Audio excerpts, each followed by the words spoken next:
There we go. Welcome to session 2 of God's Plan, Chosen for Such a Time as Now. This is the tutorial video for the second session, chapter 2 of Esther, and the title of it is Hidden Heritage, Discernment, and Decisions. So I hope that you have already listened to the longer video, the classroom/workshop video on chapter 2 of Esther. If you have, then you will see how God's hand, like we talked last week, God had his handprints all over what was going on, and you can see that continuing in chapter 2. King Xerxes, he didn't pick a queen by the regular route that kings would go, looking for someone influential. Instead, he went out in the kingdom and just gathered up all the pretty girls and brought them in. And one of those was Esther. And by God's providence, Esther was still in the city of Susa. And why was she still there? And that is a question that you can see ponder as you go through that longer video on the Esther presentation. But this one is picking up on page 34 of your book on God's Plan for Session 2. And I want you to know that we can know God's will. We absolutely can know God's will for our lives. Sometimes we think that we can't, that things are just sporadic and that he's just going to pop in there and do things with us or at us or for us.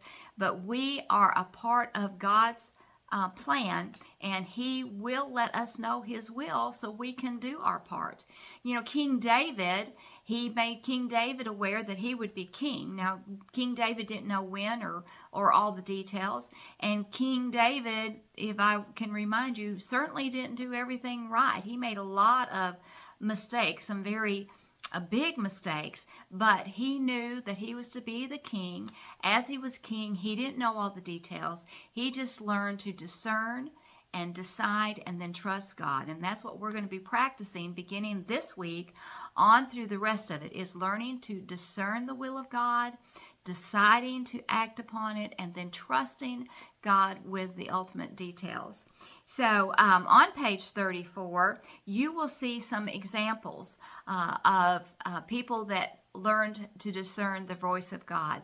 There's some exercises there just to help you understand what discernment is and what decision making is.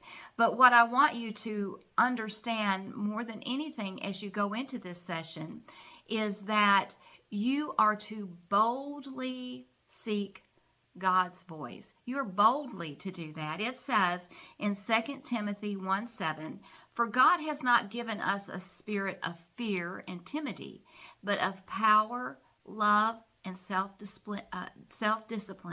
So those things will help us as we find out what God's will for us is knowing that he gave us a spirit of boldness. We don't have to be afraid to approach God. We don't have to be afraid to figure out what his will for our life is. We can boldly seek that out and practice that with that discernment and decision making. One thing that always happens as we try to discern the will of God is there are struggles that begin, and we sometimes call those struggles stumbling blocks. Those things that pop up to keep us from doing what God has next planned for us, and everybody's stumbling blocks are different. So you'll have an opportunity in this section to write down what you think your stumbling blocks are.